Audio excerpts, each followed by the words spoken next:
we continue our chemistry days, we ask for your guidance.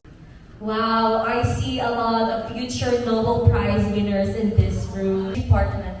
Dr. Calibo, the floor is yours. Okay, so hello, good morning everyone.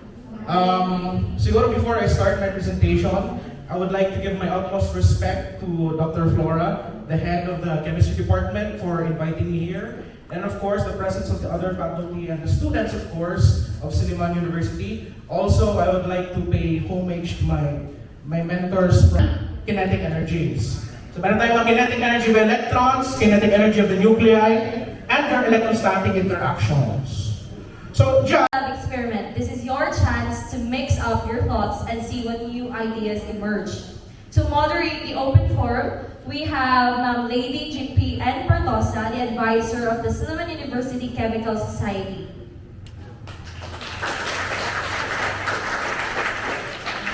Thank you very much for that talk. It was very, I can say you have a lot of passion into what we were discussing, which is a good thing, of course. So again, to start off this open forum, maybe you can have 3 questions.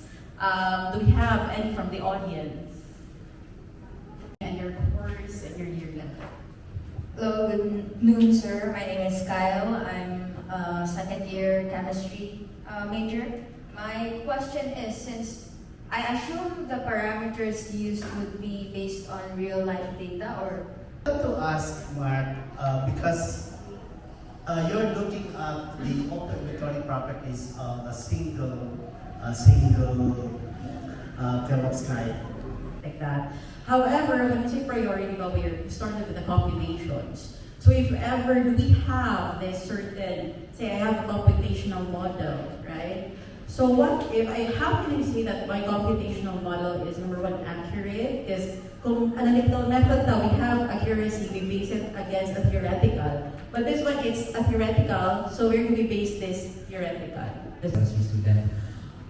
Regarding your PPT, I saw about the HR polyaromatic hydrocarbons.